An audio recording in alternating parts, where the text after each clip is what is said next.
नमस्कार प्रिय विद्यार्थियों, मैं राजेंद्र सिंह शिक्षाविद राजेंद्र सिंह यूट्यूब चैनल पर आप सभी का हार्दिक स्वागत एवं अभिनंदन करता हूं।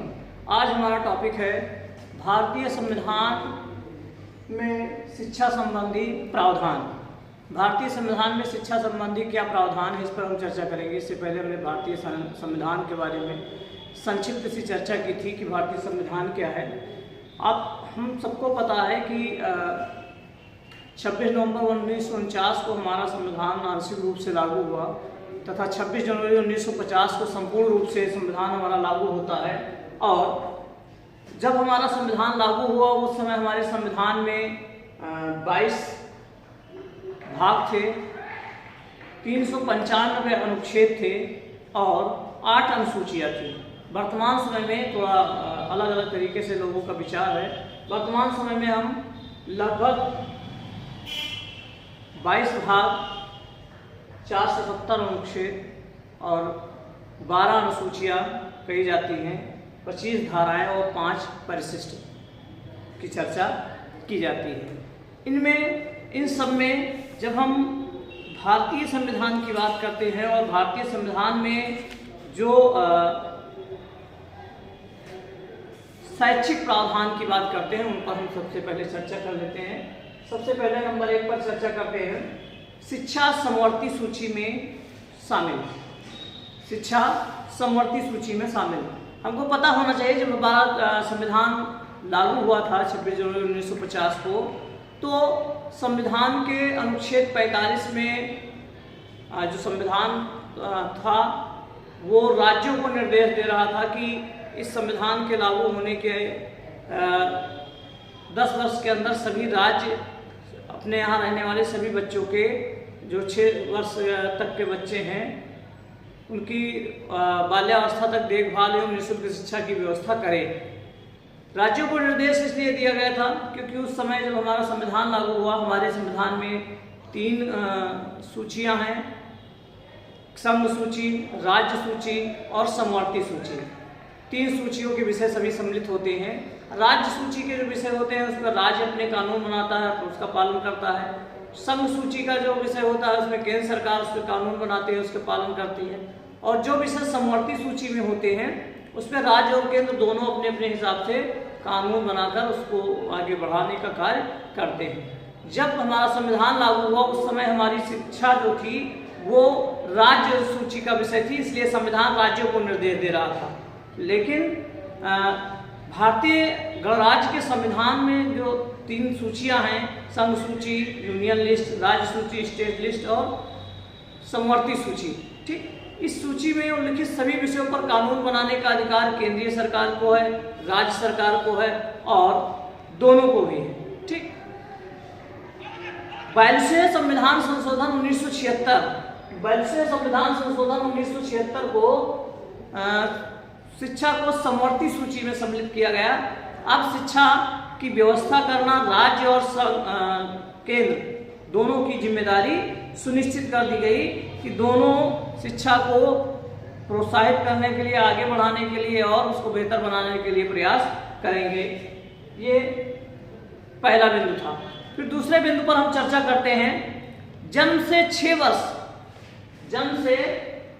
6 वर्ष तक के शिशुओं की देखभाल और शिक्षा।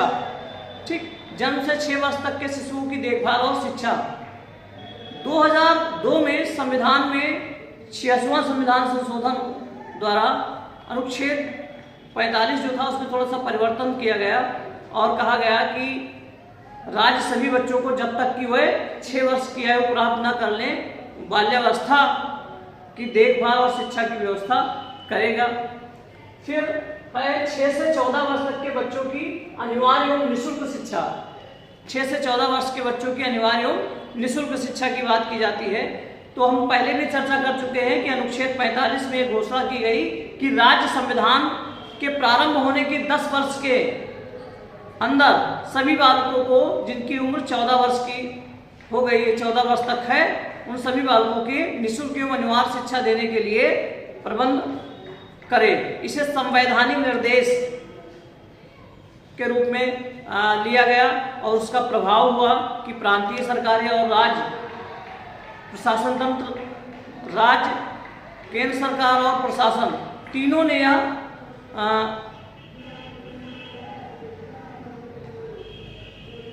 प्राथमिक शिक्षा की व्यवस्था के लिए, अनिवार्य एवं निःशुल्क शिक्षा के लिए लगातार तीनों प्रयत्न कर रहे हैं। ठीक, 6 से 14 आयु वर्ग के बच्चों के लिए बड़ा कदम जो हुआ वो 86वां संविधान संशोधन हुआ।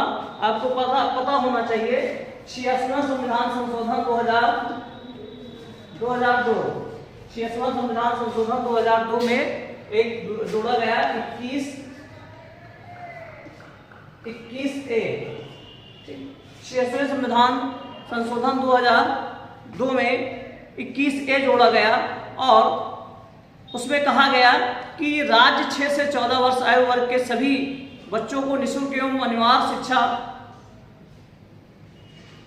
उस प्रकार की नीति से जैसा राज्य विधि द्वारा अवधारित की व्यवस्था करेगा।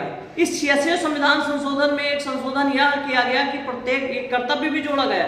51A में जो कर्तव्य था उसमें कर्तव्य 11वां कर्तव्य भी जोड़ा गया कि प्रत्येक नागरिक का यह कर्तव्य है कि वह माता पिता अथवा अभिभावक के रूप में सभी 6 से 14 वर्ष के बच्चों को शिक्षा के अवसर प्रदान करे। ये कर्तव्य भी है। 6वें संविधान संशोधन 2002 में 21A जिसको अनिवार्य एवं निःशुल्क शिक्षा का अधिकार बना दिया गया शिक्षा को, और दूसरा 51A में 11वां मूल कर्तव्य जोड़ा गया कि प्रत्येक माता पिता हो और चाहे अभिभावक हो जिनके ऐसे बच्चे जो 6 से 14 वर्ष के हैं उन पर आश्रित उनको विद्यालय भेजे, उनकी शिक्षा की व्यवस्था करे। ठीक, उनका यह कर्तव्य सुनिश्चित कर दिया गया। ठीक, और इस दिशा में सबसे बड़ा कदम क्या था? इस दिशा में सबसे बड़ा कदम था शिक्षा का अधिकार अधिनियम। शिक्षा का अधिकार अधिनियम जिसको हम शॉर्ट में कहते हैं RTE, राइट टू एजुकेशन। शिक्षा का अधिकार अधिनियम 2009। शिक्षा का अधिकार अधिनियम 2009 इसको संसद में लागू किया गया, संसद में इसको पारित किया गया 2002 में, और 1 अप्रैल 2010 से पूरे देश में इसको RTE को लागू कर दिया गया। इसने शिक्षा को अनिवार्य एवं निःशुल्क शिक्षा के बारे में बहुत सारे कार्य किए। फिर इसके बाद बात करते हैं शिक्षा संस्थाओं में प्रवेश के समान अधिकार। शिक्षा संस्थाओं में प्रवेश के समान अधिकार ये संविधान के अनुच्छेद 29(2) संविधान के अनुच्छेद 29(2) में इसकी चर्चा की गई कि ये कहा गया 29(2) में यह व्यवस्था की गई कि राज्य द्वारा पोषित अथवा राज्य निधि से सहायता प्राप्त होने वाली किसी भी शिक्षा संस्था में किसी भी नागरिक को धर्म, वंश और जाति के आधार पर प्रवेश से वंचित नहीं किया जाएगा। वर्तमान में यह नियम वित्त विहीन यानी स्ववित्त पोषित और मान्यता प्राप्त शिक्षा संस्थाओं पर भी लागू है, और चाहे वो पब्लिक स्कूल हो उन पर भी ये लागू है। तो ये व्यवस्था कौन करता है? अनुच्छेद 29(2). ठीक, शिक्षा संस्थाओं में प्रवेश के समान अधिकार देता है। फिर नंबर 5 की बात करते हैं स्त्री शिक्षा की विशेष व्यवस्था। स्त्री शिक्षा के लिए विशेष व्यवस्था या उपबंध। ठीक, स्त्री शिक्षा के संदर्भ में संविधान के अनुच्छेद 15(3) में यह व्यवस्था की गई कि इस अनुच्छेद की किसी भी बात से राज्य की स्त्रियों और बालकों के लिए कोई भी उपबंध बनाने में कोई बाधा नहीं होगी। ये राज्यों को ये अधिकार दिया गया कि ये अनुच्छेद के आधार पर आप स्त्रियों के और बालकों की शिक्षा के लिए कोई भी विशेष प्रावधान कर सकते हो। जैसे पिछली सरकारों में बालिकाओं की शिक्षा को आगे बढ़ाने के लिए 30,000 रुपये दिए जाते थे, कन्या विद्याधन दिया जाता था, साइकिल बांटी जाती थी, या बच्चों को पढ़ने के लिए लैपटॉप या मोबाइल वितरित किए गए हैं। तो इसमें कोई रोक नहीं लगा सकता। ये अनुच्छेद 15(3) में इसको स्पष्ट कर दिया गया है कि स्त्री शिक्षा से संबंधित विशेष व्यवस्था राज्य सरकारें कर सकती हैं। फिर है समाज के कमजोर वर्ग, अनुसूचित जात, अनुसूचित जनजाति के बच्चों की शिक्षा के लिए विशेष व्यवस्था। जो समाज के निम्न तबके के लोग हैं, कमजोर वर्ग के लोग हैं, और उनमें अनुसूचित जात, अनुसूचित जनजाति के बच्चों के लिए विशेष प्रावधान किए गए जाएंगे। सर्वप्रथम तो ये जान लो, सबसे पहले कमजोर वर्ग जो SC ST को आगे बढ़ाने के लिए अनुच्छेद 17 को आपने सुना होगा, जिसमें अस्पृश्यता यानी छुआछूत का अंत किया गया। अनुच्छेद 17 के द्वारा छुआछूत को समाप्त किया गया। उसके बाद अनुच्छेद 46 आर्टिकल 46 अनुच्छेद 46 में यह व्यवस्था की गई कि राज्य जनता के कमजोर वर्गों, अनुच्छेद 46 क्या कहता है, राज्य जनता के कमजोर वर्गों, अनुसूचित जातियों, अनुसूचित जनजातियों की शिक्षा तथा अर्थ संबंधी हितों की विशेष सावधानी से उन्नत करेगा और सामाजिक अन्याय सब प्रकार के शोषण से उनका संरक्षण करेगा। यह अनुच्छेद 45 में किया गया। ठीक, वह अनुच्छेद 46 में इसकी चर्चा की गई। फिर 7वां है अल्पसंख्यकों की शिक्षा की व्यवस्था। अल्पसंख्यकों की शिक्षा की व्यवस्था, अल्पसंख्यकों की शिक्षा के संबंध में संविधान के अनुच्छेद 30 में, संविधान के अनुच्छेद 30 में 2 प्रावधान किए गए हैं। पहला नंबर 1, धर्म पर आधारित सभी अल्पसंख्यक वर्गों को अपनी रुचि की शिक्षा संस्थाओं की स्थापना और प्रशासन का अधिकार होगा।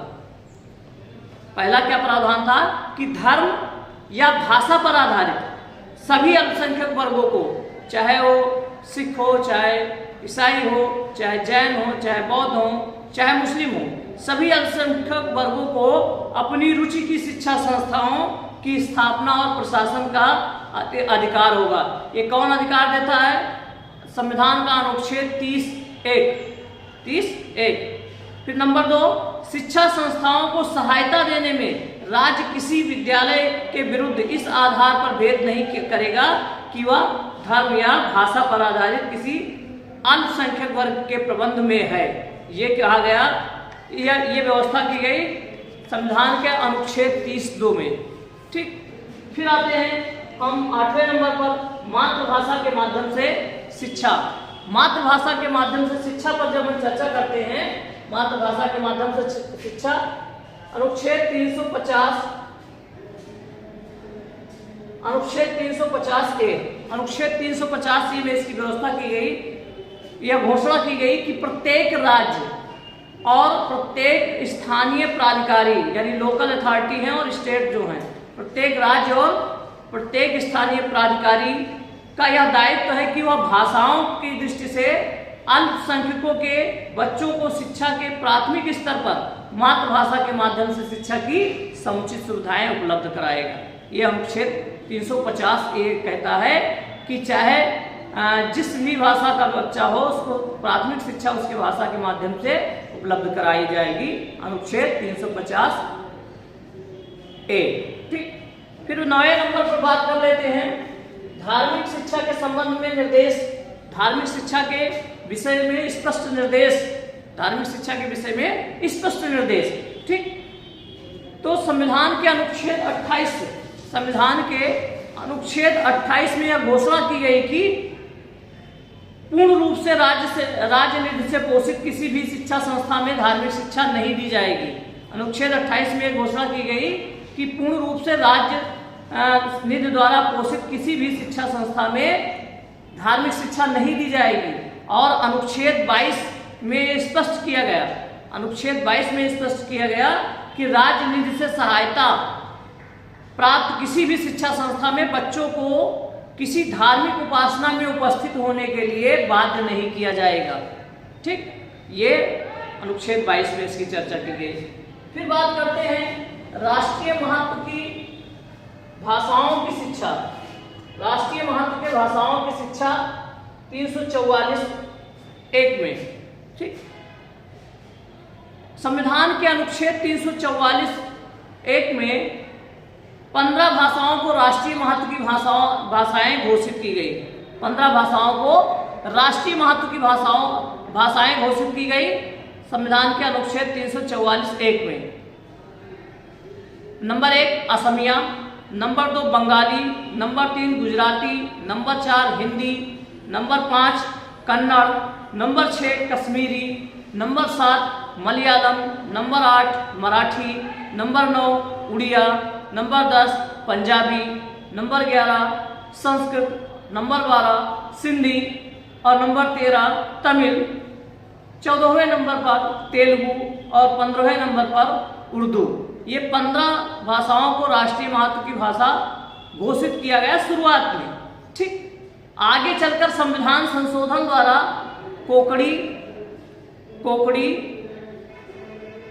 मणिपुरी, डोगरी, बोडो, मैथिली, संथाली, नेपाली, ठीक, यानी कि 7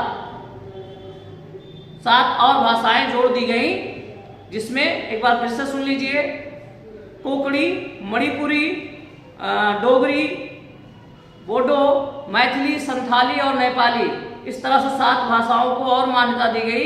इस प्रकार राष्ट्रीय महत्व की भाषाओं की संख्या जो थी वो 15 + 4 यानी 22 हो गए। साथ ही संविधान में यह घोषणा की गई कि राज्य इन भाषाओं के विकास के लिए आवश्यक प्रयास करेगा। ठीक, तो ये राष्ट्रीय महत्व की भाषाओं की चर्चा संविधान के अनुच्छेद 344(1) में किया गया। ठीक, फिर बात करते हैं राष्ट्रीय महत्व के उच्च शिक्षा एवं अनुसंधान केंद्रों की व्यवस्था केंद्र द्वारा। राष्ट्रीय महत्व के उच्च शिक्षा एवं अनुसंधान केंद्रों की व्यवस्था केंद्र द्वारा संघ सूची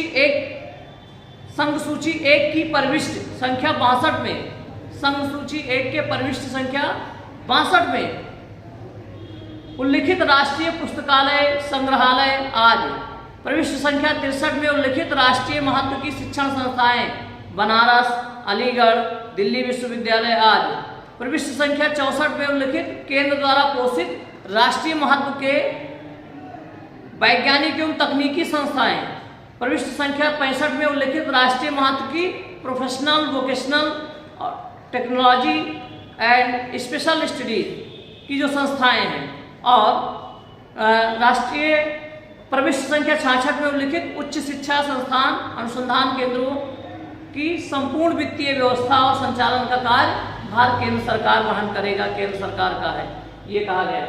फिर 12वें नंबर पर राष्ट्रभाषा हिंदी का विकास, राष्ट्रभाषा हिंदी का विकास। संविधान के अनुच्छेद 343, संविधान के अनुच्छेद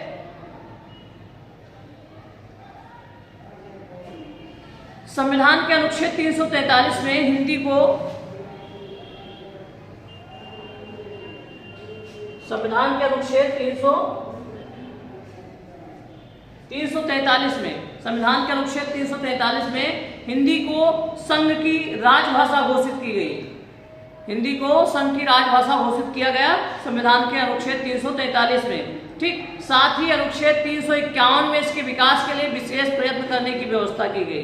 ठीक, व्यवस्था की गई, कहा गया कि हिंदी भाषा का प्रसार एवं वृद्धि करना, उसका विकास करना, जिससे वह भारत की संस्कृति में सब तत्वों की अभिव्यक्ति का माध्यम हो सके और आत्मीयता से हस्तक्षेप किए बिना हिंदुस्तानी एवं अष्टम अनुसूची में उल्लिखित अन्य भारतीय भाषाओं के रूप, शैली और पदावली को आत्मसात करते हुए जहां आवश्यक हो, वांछनीय हो, वहां उसके शब्द भंडार के मुख्यतः संस्कृत से और गौड़ता अन्य भाषाओं से शब्द ग्रहण करना सुनिश्चित करना संघ का कर्तव्य होगा।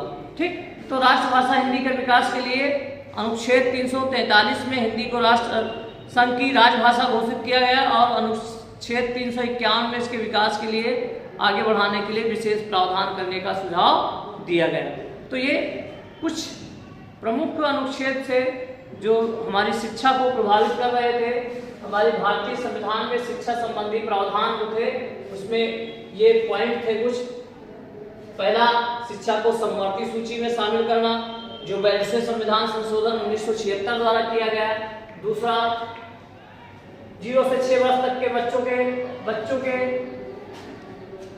शिशुओं की देखभाल और शिक्षा की व्यवस्था अनुच्छेद 45 में किया गया। 6 से 14 वर्ष के बच्चों की अनिवार्य निःशुल्क शिक्षा की व्यवस्था अनुच्छेद 45 का संशोधन रूप जो था संशोधित, वो अनुच्छेद 21A में इसकी व्यवस्था की गई। अनुच्छेद 21A जो 86वें संविधान संशोधन 2002 के द्वारा लागू किया गया, जिसको शिक्षा को निःशुल्क एवं अनिवार्य शिक्षा का अधिकार बना दिया गया। फिर शिक्षा संस्थाओं में प्रवेश के समान अधिकार अनुच्छेद 29(2) में किया गया। स्त्री शिक्षा की विशेष व्यवस्था अनुच्छेद 15(3) में किया गया। समाज के कमजोर वर्ग यानी SC ST के बच्चों के लिए शिक्षा की विशेष व्यवस्था जो अनुच्छेद 46 में किया गया। छुआछूत का अंत अनुच्छेद 17 में किया गया। अल्पसंख्यकों के शिक्षा की व्यवस्था अनुच्छेद 30 के 30(1) और 30(2) में किया गया। मातृभाषा के माध्यम से शिक्षा की बात अनुच्छेद 350(a) में इसकी चर्चा की गई। धार्मिक शिक्षा के संबंध में निर्देश अनुच्छेद 28 और 22 में इसकी चर्चा की गई। राष्ट्रीय महत्व की भाषाओं की शिक्षा की बात अनुच्छेद 344(1) में की गई और राष्ट्रभाषा हिंदी के विकास के लिए अनुच्छेद 343 में हिंदी को राजभाषा संघ की राजभाषा घोषित किया गया और अनुच्छेद 351 में इसके विकास के लिए सरकारों को निर्देश दिया गया। ये एक संक्षिप्त सा परिचय भारतीय संविधान जो शैक्षिक प्रावधान थे उसके एक संक्षिप्त सी चर्चा थी। आगे किसी फिर नए वीडियो में फिर मिलेंगे, तब तक के लिए नमस्कार।